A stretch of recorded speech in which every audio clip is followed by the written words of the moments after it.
என்னுடைய ஸ்பீச் எல்லாம் நீங்க நான் எல்லா நாட்டிலையும் பேசியிருக்கேன். அரபு நாடு, லண்டன், அமெரிக்கா எல்லா இடத்துலையும் போய் பேசிட்டு வந்திருக்கிறேன். ஆனா அங்க உள்ள எல்லாத்தையும் நீங்க வந்து யூடியூப்லயே என்னுடைய பேஸ்புக்ல எல்லாத்துலயும் நீங்க பாத்தீங்கன்னா பார்க்கலாம். அதனால வந்து இன்னைக்கு அவங்களே டைம் ஆயிடுச்சு. அவங்களுக்கு 7 to 10 வரைக்கும் கொடுத்தோம். இன்னைக்கு 8 to 11 மணிக்கு கொடுக்கறதுக்கு ரெடி பண்ணிட்டோம். ஆனா அதுவும் தாண்டிடுச்சு. அதனால ஒரு 2 மணி நேரத்துல இருப்பாங்கன்னு நினைக்கிறேன். இருந்தாலும் நீங்க எந்த அளவுக்கு அவங்களுக்கு ஒத்துழைப்பு கொடுக்குறீங்களோ அந்த அளவுக்கு நம்ம நல்லா கொண்டுட்டு போவாங்க. நிறைய நல்ல பாட்டுகள்லாம் என்னுடைய எல்லாம் துபாயில எல்லாம் ஒர்க் பண்ணவங்க அவங்க. அதனால வந்து எப்படி சொல்றேன்னா, இந்த கோட்டி குரூப், இந்த கந்தா குரூப் வந்து அவங்களை வந்து ஒரு 5 வருஷத்துக்கு முன்ன அவரு ரொம்ப நாளா என்கிட்ட கேட்டுட்டு இருந்தாரு, சார் உங்களுடைய நிகழ்ச்சியில ஏதாவது நிகழ்ச்சி எனக்கு ஒரு வாய்ப்பு கொடுங்க. அதனால கோயத்துக்கு நான் எடுக்கிறதுக்கு இருந்தேன். அந்த கோயத்து நேரத்துல அந்த நேரத்துல மன்னர் இறந்துட்டாரு. அவருக்கு நான் அட்வான்ஸ் கொடுத்து வச்சிருந்தேன். அவரு நீங்க வரணும்னு சொல்லிட்டு குரூப்பை கூட்டு வரும் 30 பேர் 20 பேர் இருக்குன்னு அப்படின்னா கூட்டிட்டு வரேன்னு சொல்லிட்டு எல்லாருக்கும் விசா எல்லாம் ரெடி பண்ணியிருந்தேன். அந்த நேரத்துல ஒரு மன்னர் இறந்தனால அதை கேன்சல் பண்ணிட்டோம்.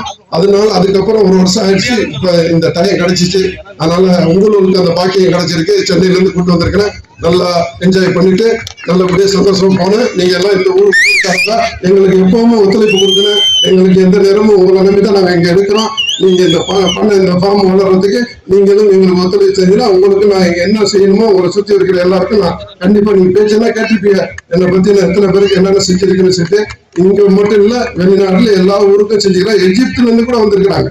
எஜிப்துல இருந்து அவர் அவ்வளவு என் மேல அவ்வளவு பாசம். அதனால நிறைய பேர் இருக்கிறாங்க. இன்னும் நான் கூட்டிட்டு வந்திருப்பேன், டைம் இல்லை.